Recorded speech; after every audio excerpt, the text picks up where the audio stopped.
I'm just sharing my screen. Just give me a second.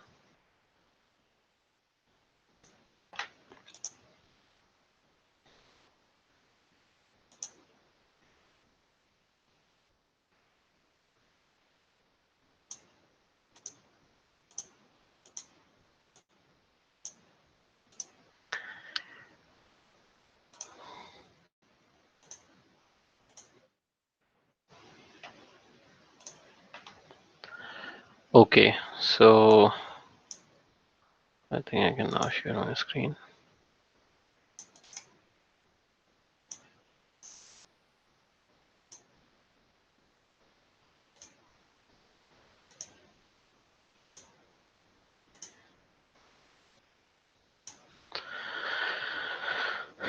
So can you see my screen? Anyone? Yes, sir. Yes, sir. Okay. Yes, sir. Okay, so last week I had sent you the presentation, all the slides that we have discussed so far, and I'll be sending the remaining slides in due course of time. Okay, so in the last few classes, we were discussing about the important concepts relating to research design. Someone wants to join the class, Amit.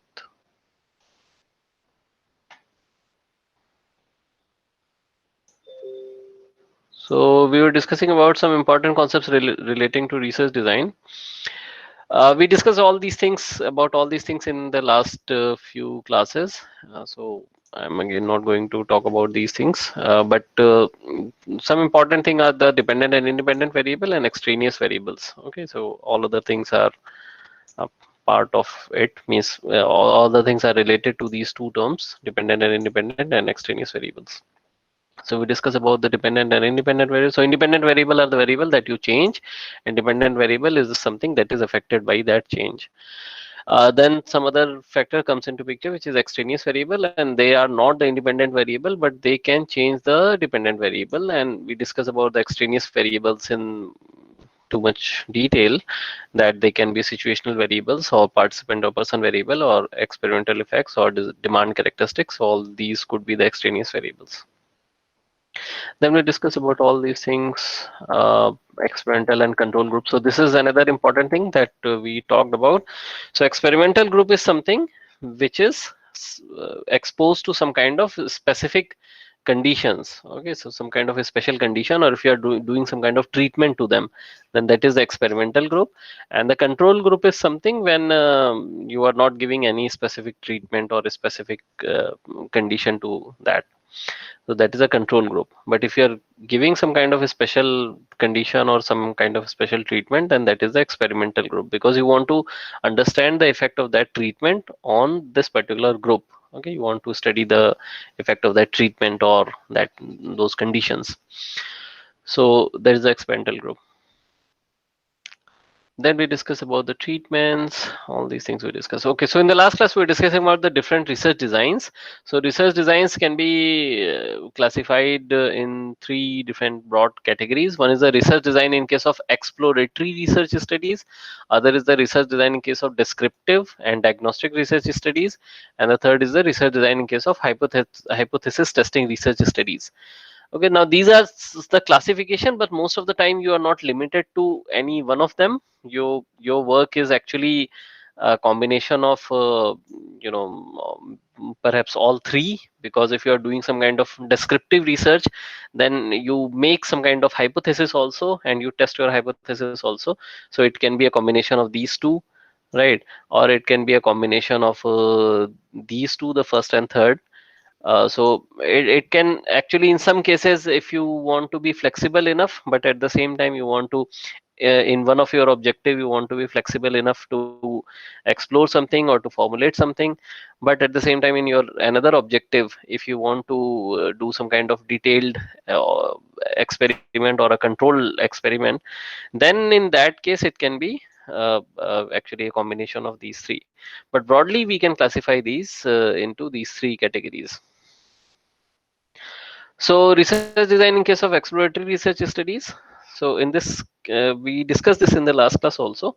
So in case of exploratory or formative research studies, the main steps are the survey of concerning literature and the experience survey and the analysis of insight stimulating examples. So we talked about these things in quite a bit detail in the last class. But the overall objective is that here you have to be flexible. Okay, so in the exploratory research studies, you have to be flexible. You have to be ready to accept different ideas and different theories and different hypotheses, and you have to be willing to take a look at the work that has been done. Okay, so then only you can uh, move ahead and you can present something new. So the survey of concerning literature is one important aspect. The next is the experience survey. So in the experience survey, you talk to people or you discuss these your research with the people who are experienced in that area. Okay, so it is just like when you are learning something and you talk to your teacher, then they can explain the concept, you know, uh, relatively faster or relatively quicker. So that is something that the same thing happens with the experience in the experience survey. Someone wants to join the class. Riddle Tom, who is this?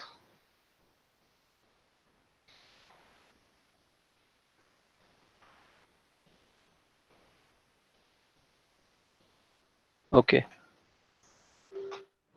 so uh, that is the meaning of the experience survey. So experience survey, again I'm saying that you discuss your thing with the someone experienced. So it is something like when you talk to some experts, then they can understand your problem relatively easily, and they can suggest some good solution. And the next is the analysis of insight stimulating example. So some kind of this involves the intensive study of the selected instances of the phenomena in which one is interested. So if you are interested in some kind of behavioral studies, then you can see the reaction of strangers or the study of individuals who are in transition from one stage to another. Okay, these are some of the examples. And so basically the research can be classified in different ways.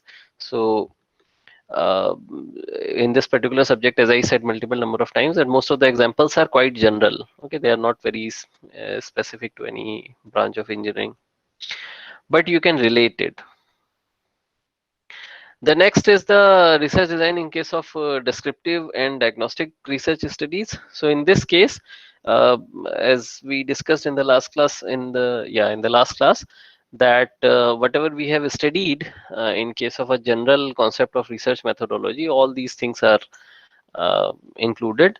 So the design in such studies must be rigid. Okay, that is a key difference. It must be rigid. Rigid means it must be very planned and very organized, because if you uh, try to do a lot of things, then it will be difficult for you to do something meaningful in such cases. And it is just like I think I gave you an example that if you want to study the pipe flow, then you have to be specific about the pipe diameter, you have to be specific about the range of flow rates, you have to be specific about the pressure drop or the fluid viscosity, the fluid that is flowing. So its properties, viscosity, density, you have to be specific about all these things. Okay, if you are not specific and if you just randomly if you start planning your studies, then it will be difficult to do this kind of experiment. Similarly, in case of simulations, if you are doing some simulations, then you have to be specific about the grid convergence and the solution method, what type of scheme you are using, solution scheme you are using. Okay, how you are solving the pressure, how you are solving the other things. So all those things you have to be specific. So that's why it is called a rigid design. So it involves the things like formulating the objective of the study. Okay, so whatever we have discussed, so why the study is about and why you are doing this, and designing the methods of data collection, what techniques of gathering the data will be adopted. Someone wants to join the class. Yes.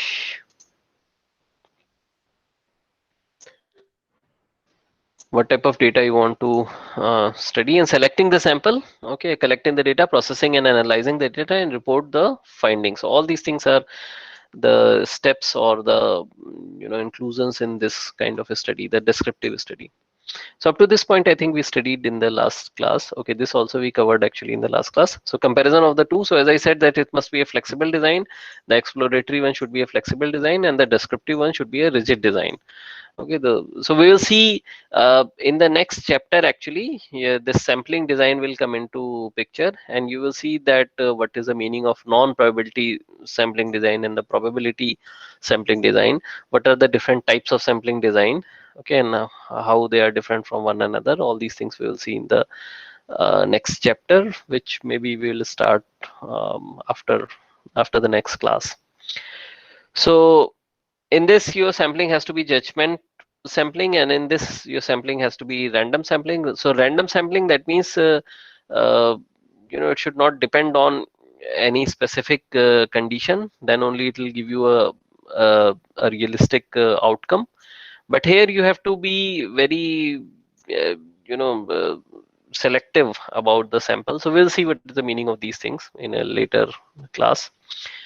But there's a basic difference between these two. So random means if I'm measuring, for example, if I'm measuring a pressure drop in a fully developed flow, okay, in a fully developed flow, and I'm not changing any condition. So in this case, someone wants to say something. Oh. So in this case, so if you want to do some kind of flow study, pressure drop in case of a fully developed pipe, fully developed flow, then it should be a random sampling. Random sampling, that means if it is continuously flowing, then you can measure the flow rate here also. You can measure the pressure drop here also. You can measure the pressure drop here also. You can measure the pressure drop at different time instances also, and all those values should correspond to your measured values actually. Okay, so the random sampling means the randomization with respect to your space and with respect to time. Okay, so with respect to space, when you are saying, then within your space range, the thing should not change. Okay, so I'm not saying that here uh, your fluid is entering, and here only you are measuring the pressure drop. So again, then definitely this and this will be very much different, or the pressure value, not the pressure drop. Okay, in fact, the pressure value will also be different. So any other thing, suppose in the fully developed flow, if you are measuring the uh, maximum velocity at the center, okay, so that should not actually change if your flow rate is constant. So that you can measure at different points in the fully developed flow, and that you can measure at different time instances also. So you are measuring, suppose at this point you are measuring now, and after 10 seconds or 20 seconds or to 10 minutes, depending on your experiment, if you are measuring again, then it should give you the same reading. Okay, so that is called the random sampling. A statistical design, so here it should not be any pre-planned design, because you have to be flexible, you have to be open to new ideas, you have to be open to new concepts. But here in this descriptive study, it has to be very pre-planned design for analysis. Observational design, so here it should be unstructured instrument for collection of data. Here it should be structured or well thought out instrument for collection of data, instruments for collection of data. So how you are collecting the data, everything you have to plan very well. But here it is possible that you have to be actually flexible in all the respects. Operational design, no fixed decision about the operational procedures. Here, advanced decisions about the operational procedures. So it is also related to the same thing. So these things we discussed in the last class. This is, I think this is something where we stopped actually. In this slide, we stopped.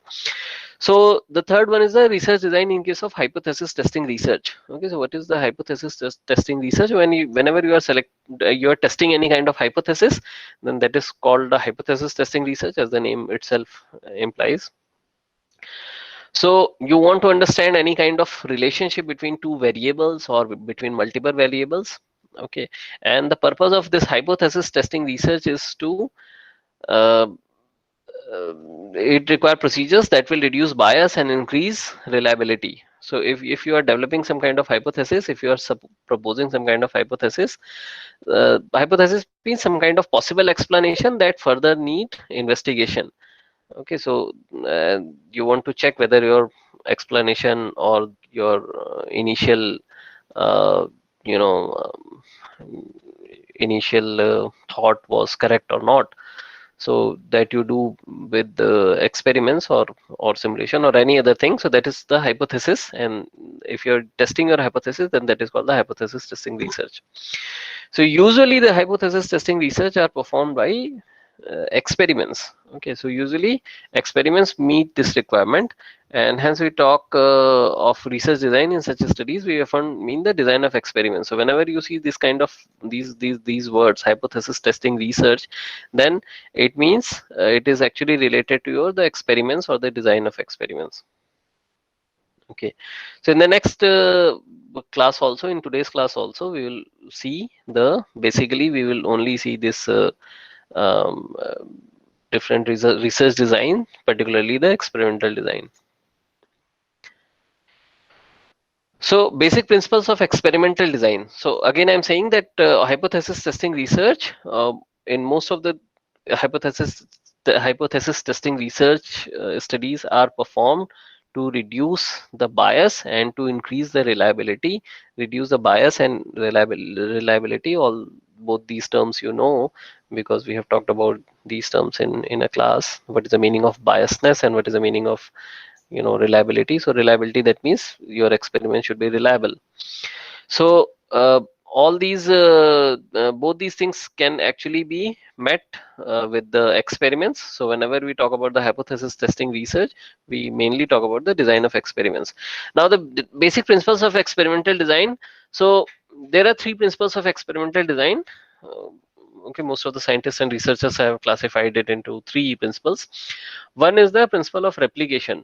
So when I say principle of replication, it means two things. So it means that it should be replicable in both in space and time. Space and time means the experiment should be repeated more than once, and this increases this its statistical accuracy of the experiments. So replication is introduced in order to increase the precision of the study. Okay, so principle of replication means the experiment should be repeated more than once. Now, more than once, when I'm saying, then whatever experiment you are performing, so that experiment in whatever reading you are taking, so in that experiment or in that reading, you have to actually perform that experiment or take that reading multiple number of times. So typically 3 to 5 times we take the readings of the same experiment, keeping everything the same. Okay, if I'm so again I'm saying that if I'm measuring the pressure at any particular location in a pipe, okay, then I will measure the pressure multiple number of times at this location, and I will not take all these 5 readings at one instant. Okay, it's not like I'm running the experiment and I'm just seeing that okay, this reading is not changing, right? So just note down it 5 number of times. So this should not, you should not do. What you should do is you should completely stop the experiment. Okay, suppose you are measuring the pressure at 5 lpm, 5 liter per minute. So what you should do, you should completely stop the experiment, and then again you have to start your experiment, and you have to run you have to pump the fluid, suppose water, uh, at this 5 lpm, and then you check the reading of this pressure. Okay, and then whatever reading it is showing, you just take that reading, then you again completely stop it, and then again you start it. So it is just, it is this is how it is done actually. So if you just do it only the first number of time, and then you say that okay, I noted it 5 times, and it is because it was showing the same reading, so that is actually not correct. Now at this is with this example, it may sound a bit a bit weird or a bit silly that with this very simple experiment you have to repeat it 5 times. But in most of the experiments that you perform in your actual scenario, in your actual research, you have to be actually very careful in taking any readings, because one reading is associated with other parameters also, other variables also. So if you change one, so if you change something, something will change. Okay, so some other thing will change. And if your one reading is not correct, then it is possible that your other readings are also not correct. Now suppose if I'm measuring the uh, pressure and I'm measuring the flow rate, and if I'm seeing that the pressure is x1 and the flow rate is y1. Okay, but if I'm changing the flow rate, say y2, and if I'm not seeing any change in the uh, pressure, it is still x1, that means something is wrong with the experiment, right? Because if you change the flow rate, the pressure should change. So that is why if you are seeing that, okay, this is x1, then okay, you should not worry about this. But then again you have to restart your experiment, and again you have to see with these two values, y1 and y2, and you have to see that what values you are getting now. Are you still getting x1 in both the cases? If yes, then again you repeat the experiment. If no, still you again repeat the experiment. Okay, so whatever values you are getting, you have to actually repeat your experiments. And this is one meaning of this principle of replication. The other meaning is that whatever you have done, if I do the same thing, I should get the same results. Okay, or similar results. And if you are saying that the all these pressure measurements are well within 5% or well within 10% of of this particular straight line, then when I am doing the experiments, I should also get the similar results, because you have defined a very broad range, which is 10%. Okay, so if the value is say 1, then 10% plus minus means zero point 0.9 to zero point 0.9 to 1.1.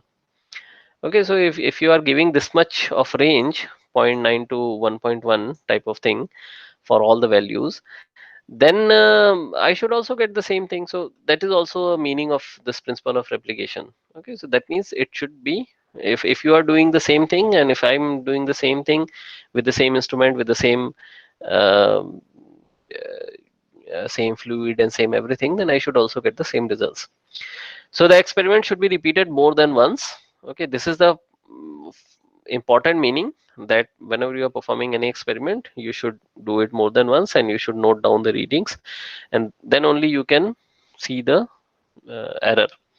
Now suppose you are getting a 10% error, but I am not getting any values close to it. If you are saying that the value is 10% plus minus with respect to 1, okay, so that means it can either be zero point 0.9, it should be in between zero point 0.9 and 1.1. But if I am getting all the time, if I am getting something close to 1.5, then obviously there is something wrong either with your experiment or with my experiment. Okay, even if we are performing the same thing, there is something wrong with one of us. It is quite possible that if you are just measuring the pressure drop, then your this pressure gauge might be faulty. Okay, pressure gauge might be not getting the good result, or it can be some other reason. So we have to identify the reason also, right? There is a meaning of principle of replication. So this is very important aspect in case of principles of experimental design. So this is in order to increase the precision of the study. Now precision and accuracy, these two terms are widely used in experimental studies. Do you know what is the difference between accuracy and precision? This is a question that must be asked a number of times in your BTech course. Anyone would like to say Sir, something? sir, precision means repeatability and accuracy means measure true value. True value की जो नजदीक में आता है ना वो value ले. Ha, yes. So precision means the accuracy, or whenever you are measuring something, then what is the deviation from the so suppose your target is this, okay, and you want to hit at the center. Okay, the in the dart, if you see, वो dart खेला होगा तुम लोगों ने, so इसमें if you want to hit at the center, and all the time you are hitting somewhere here. Okay, but all your points are actually very very close to each other. Okay, so this is actually very precise, but this is not accurate. Okay, accurate means this, why this is not accurate, because your aim was to hit at the center. Okay, now I mean this the figure is not correctly drawn, but I hope you are getting all these are circles actually. So if your aim is to hit at the center and you are constantly hitting very close to this point, then this is actually you are very precise, but you are not accurate. If you are closely hitting to the center, then you are accurate as well as you are precise. If you are hitting at random points, if you are striking at random points, then you are neither accurate nor precise. Okay, and if you are always hitting very close to the center but all around it is spreaded all around the center, then it is actually not precise, but it is quite accurate. Okay, because if your aim is to hit this dot, and if you are hitting here and here and here all around it, or sometimes in between this also, then you are quite accurate but you are not precise. But if you are striking it again and again at a very sharp location, then it is very precise. So this is the difference between accuracy and precision.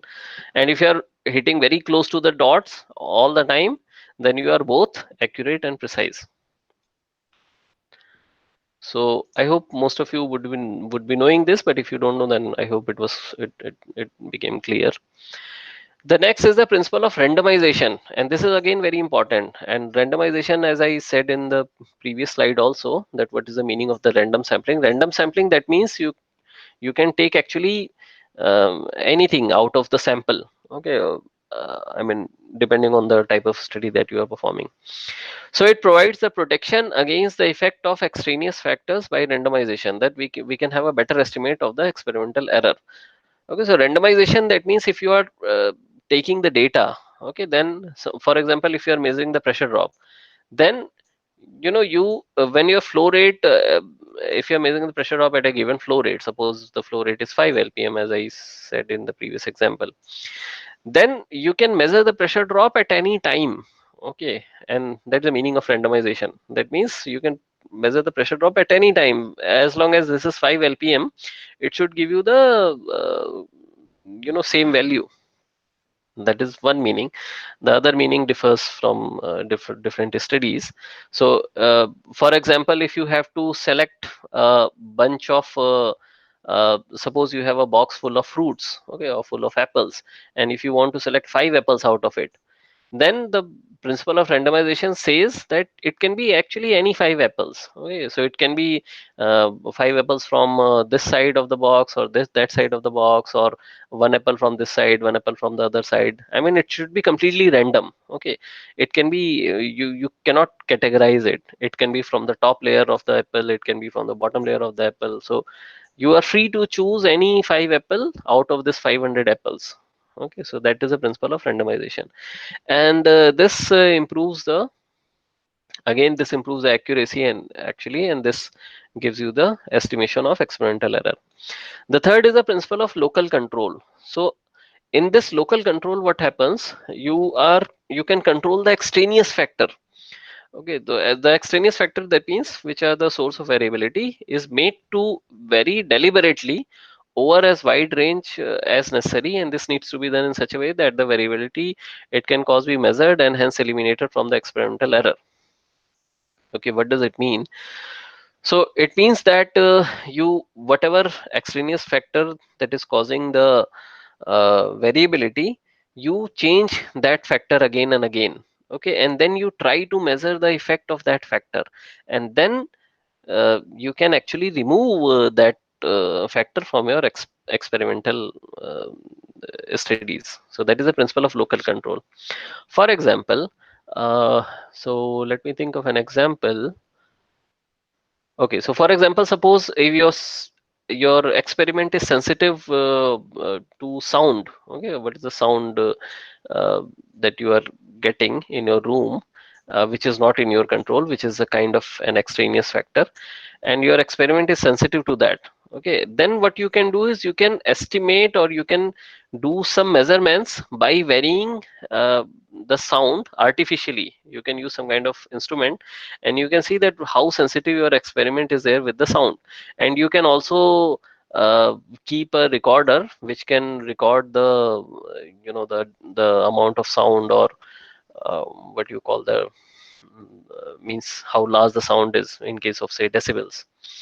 So if you see that your experiment is say at x 1, your experimental value and anything is showing y1. Okay, and if you change the sound say x2. Okay, so now this is an extraneous factor. This is not the independent variable. So if you change it x2 and you are seeing that y2 is the thing, and if you see x3 and then you are seeing the y3 is the thing.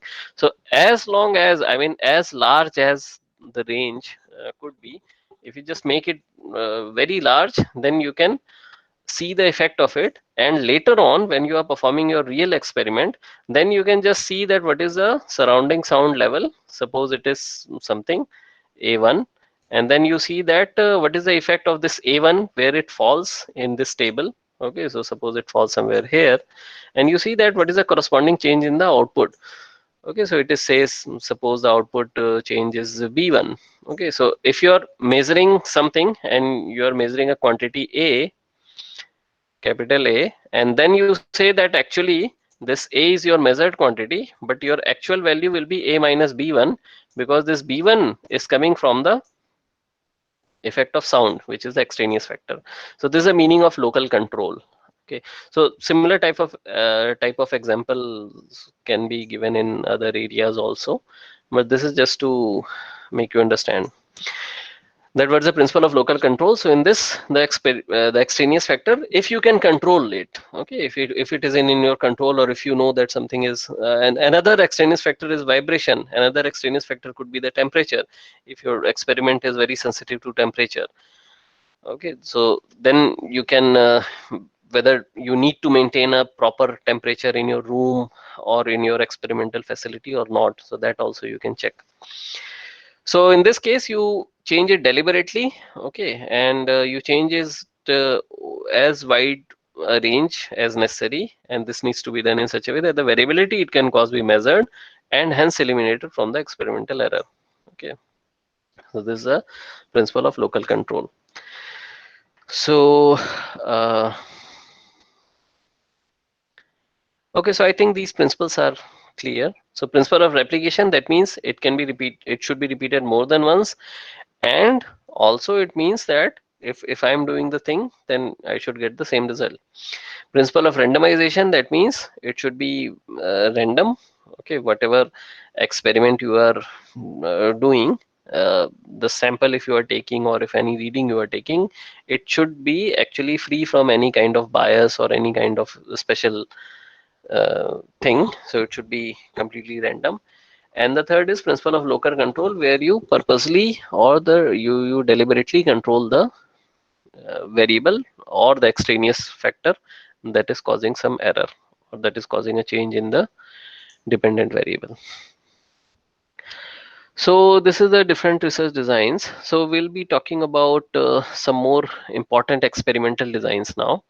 Okay, so these are the three principles, and we'll be including these principles actually in our next uh, types of designs. So important experimental design. So experimental designs can be classified in two broad categories. One is the informal experimental design, and other is the formal experimental design. So in today's class, we'll talk about the informal experimental design, and in the next class, we'll talk about the formal experimental design. So informal experimental design are the designs which normally use less sophisticated form of analysis. Okay, they are not very precisely defined or precisely controlled type of analysis, but still they make a lot of sense. While the formal experimental design, they offer relatively more control and use precise statistical techniques, okay, or procedures for analysis. So informal experimental design can be further classified before and after without control. Okay, the second is after only with control, and the third is before and after with control. So we will see what is the meaning of these things: before and after without control, after only with control, and before and after with control. And we will see with this some examples. So these are actually quite interesting thing. So in formal experimental design, before and after without control, what does it mean? It means that whenever you are testing something, okay, whenever you are doing some kind of treatment, then you uh, select some kind of dependent variable, and you see the value of that dependent variable, or the uh, the present condition of your dependent variable, and then you do the treatment, and then you see that how your dependent variable has changed. Okay, so this is the meaning of before and after without control. So you are measuring the same dependent variable before and after, and before and after the treatment. Okay, so this is before the treatment and this is after the treatment, but you don't have any control on it. Okay, so the treatment effect, so if this is your test area, then the x represents the level of phenomena before treatment, level of phenomenon before treatment, then you are introducing the treatment, and then you are seeing the level of phenomenon after treatment. Okay, and then you are seeing that what is the effect of your treatment, which is simply y minus x.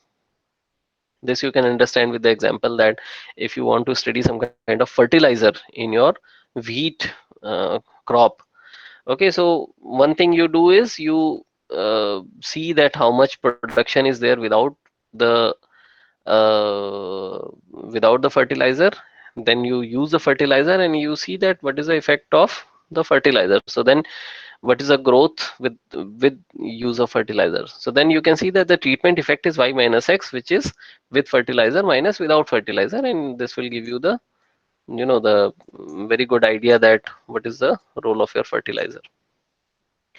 Now here there is a problem actually. So uh, in this case the problem is that if you are doing some kind of treatment on your uh, on your experiment, on your say variable, and if you want to see that what is the effect of that variable, then it becomes time dependent. Okay, so because after the treatment it is possible that the conditions are different. Okay, the extraneous factors are different after the treatment. Maybe the weather conditions are different, maybe the climate conditions are different, and before the treatment the climate conditions are different. So here you don't have any control on it. Okay, it is possible that you started in summer and now it is winter, and then you cannot have any control of this temperature. So the treatment that you have introduced, it is possible that the output is not only the result of only the treatment but is also a result of temperature, for example, right? So it can be the effect of the treatment as well as the temperature, or as well as with some other extraneous factor. So this is the drawback of this design. So you are simply taking a sample. So let us see. So in such a design, a single test group or area is selected, and then the dependent variable is measured before the introduction of the treatment. The treatment is then introduced, and the dependent variable is measured again after the treatment has been introduced. And the effect of the treatment would be equal to the level of phenomenon after the treatment minus the level of phenomenon before the treatment. Okay, so this is what I tried to explain you. But the problem is that with the passage of time, considerable extraneous variations may be there in this treatment effect. Okay, so you don't have any control after the treatment, right? So you are just mm, you can assume in this way. You can another example if I give you. So suppose some kind of fabric is there, and you want to study some kind of coating on this fabric. Okay, some kind of coating. So what you do, you are uh, testing the strength of this fabric before the coating, and then you are testing the strength of this fabric after the coating. Okay, so you have applied some kind of treatment, the treatment is some kind of coating, and then you are testing the strength of this fabric that after the coating. Now it is possible that if it involves several processes, then it is possible that some other changes may have taken place in your fabric. Okay, and as I said, some kind of extraneous factors such as the temperature or pressure, or the temperature, or the moisture, or some other things might also have introduced in this. So you don't have any control over it. So this is the before and after without control design. The next is the after only with control design. After only with control design means what? So in this design, two groups or areas test area and control area are selected, and the treatment is introduced in the test area only. Okay, so now again, now what you are doing, you are taking a fabric and you are dividing it into two parts, and in this part you are doing the treatment, and in this part you are not doing any treatment. Okay, so in this case the dependent variable is measured in both the areas at the same time. So now if you want to measure the strength of this fabric, or for example on a larger time scale, if you want to measure the production of this wheat crop, suppose you have this much of land and you have planted the wheat on this land. So in half area you have used some kind of fertilizer, and in the rest half area you have not used any fertilizer. So the basic effect of the extraneous variable is same in both the areas, right? Because if the weather is changing, then the weather is changing for both the areas.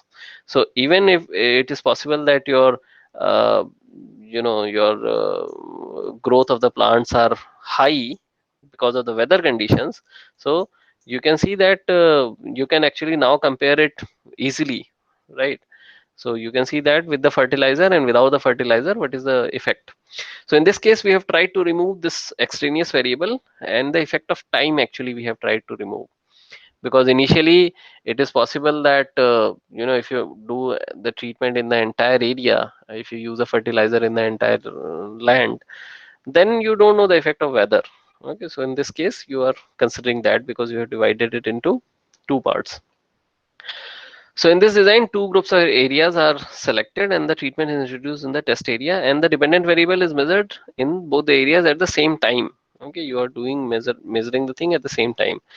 So treatment impact is assessed by subtracting the value of the dependent variable in the control area from its value in the test area. Okay, so before what happened, you don't bother. So that's why it is called the after only. Okay, what is happening after the treatment?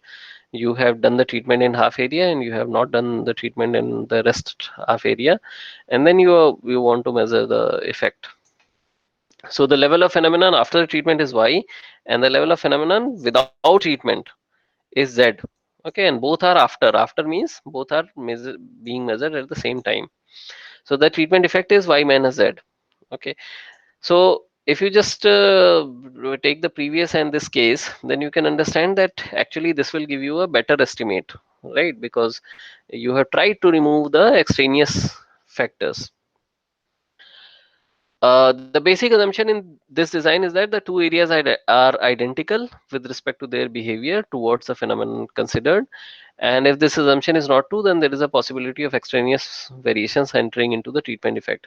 So what does it mean? It means that the basic assumption is that you are assuming that if you this is your land and you have used a fertilizer in half area and you have not used a fertilizer in the rest of the area, then the basic assumption is that the two areas are actually identical. Okay, that means that the type of soil, the type of the ground conditions, everything is identical. Okay, it's not like here your soil is more fertile compared to the other one, right? So if it is not identical, then again the extraneous factor may be present. So uh,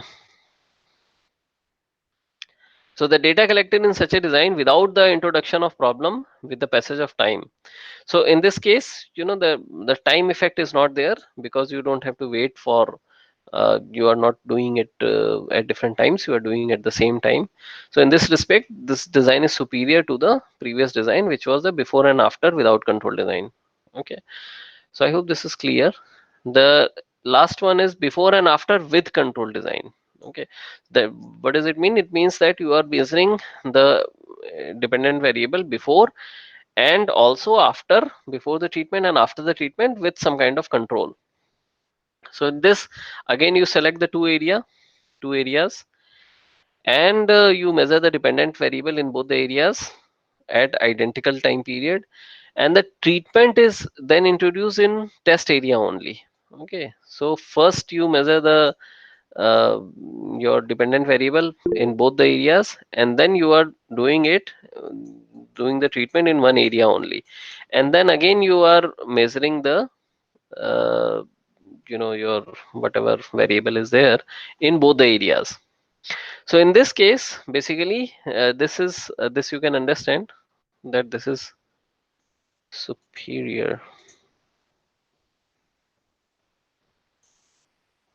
Voice is not audible. So my voice is not audible. Audible, sir. Audible, sir. So Shubham, Vimal, Hitesh, are you getting my voice? Yes, sir. Yes, sir, I'm getting. Okay. So okay, so where were we? So actually, these concepts are quite simple. The only thing is the way they are presented here. So in this case, what you do is you divide it into two areas. I mean, you measure the dependent variable in both the areas before the treatment. Then you do the treatment in one area only, and then you measure the dependent variable after the treatment in both the areas. Okay, so this will actually remove the any effect which can, if you have any doubt that whether both the areas were identical or not. So in this case, actually, you can measure. You can see that they were identical because you measured the particular dependent variable in both the areas at the same time initially, and then after this treatment you also measured at the same time, both the areas, the area 1 where you perform the treatment and the area 2 where you did not perform the treatment. So the treatment effect is determined by subtracting the change in the dependent variable in the control area from the change in the dependent variable in the test area. So this design can be shown in this way. So you have a test area and you have a control area, and the level of phenomenon before the treatment X is something that you measured, anything that you are measuring here, and then you introduce the treatment, and then the level of phenomenon after the treatment. Okay, that is given by the Y. Level of phenomenon without the treatment is A, and level of phenomenon without the treatment is Z. Okay, so initially, so as I said that you are dividing it into uh, two parts, and then you are measuring before the treatment both the areas. You have measured some particular variable, and then you introduce the treatment in one area only, and then you measure the particular variable in both the areas. Okay, so ideally, these two should be the same. Actually, these three should be the same. Okay, if there are no extraneous factors involved. So if even if you have some involvement of the time, okay, then also you can remove that factor, because you know that initially how this area was behaving. Say this is area 1, this is area 2, this is area 3, and this is area 4. So you can see that the 2 and 4 are the same. Okay, and if there are any changes in the dependent variable, then that change is only because of the extraneous factor, because you have not used any kind of treatment in the area 2, which is now the area 4. Okay, after some time. But the area 1 and 3, there must be some change. So in this case, the level of phenomenon before the treatment is X, and the level of phenomenon after the treatment is Y. So basically it is saying that this is X and this is Y, and this is A and this is Z. Okay, so ideally the A and Z should be the same. So if there are any difference, then the treatment effect will come into picture here also, and this will remove your extraneous factor by Z minus A, by taking this Z minus A. So Z minus A, if it is 0, then obviously there are no major uh, effects are involved. So this design is superior to the above two designs in the simple reason that it avoids the extraneous variation resulting both from the passage of time and from the non-comparability of the test condition and the control areas. Okay, so I think we can stop here now.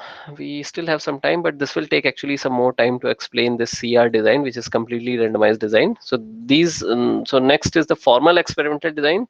So this we will discuss in the next class. Okay, so again, I'm coming back to this slide. So this is the informal experimental design. So we talked about these three types. Okay, before and after without control. That means you have just taken two areas, and you have just taken one area, and then you have done the treatment, and then you measured the effect of this variable before and after the treatment. Okay, so you don't have any control. after only with control. So what you did, you divided into two parts, and then in one area you did the treatment and in other area you did not do the treatment. Okay, so there is nothing before, but it is only after. So after the treatment you are measuring the dependent variable. The third is before and after with control. So here you are measuring the particular dependent variable before in both the areas, and then you are doing the treatment in half area, and then you are measuring the dependent variable again in both the areas. So I hope this was somewhat clear. Okay, with this example, actually this is pretty much clear, but you can relate it to other examples in your research area, and then you can see that how the things you can actually control your experiments. So these were some informal experimental design. So in the next class, we'll discuss about the formal experimental design. Okay, completely randomized design, randomized block design, Latin square design, and factorial designs. All these designs are actually quite interesting. I hope these were also somewhat interesting. So we'll discuss it in the next class. So do you have anything to say?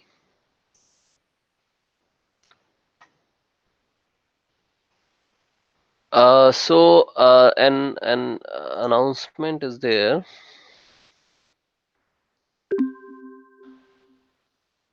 Okay, so I hope I'm still presenting. So an announcement is there that our next class will held on next Monday. Okay, because the scheduled class is on Wednesday, but this Wednesday is a holiday. So it is Ram Navami holiday. So we'll meet on 26th now. Okay, and then after 26th we'll meet again on 28th, and then we will see. So in these next two classes are actually very important. So we'll be finishing this formal experimental design, and we will also see the sampling design. So I'll try and give you some more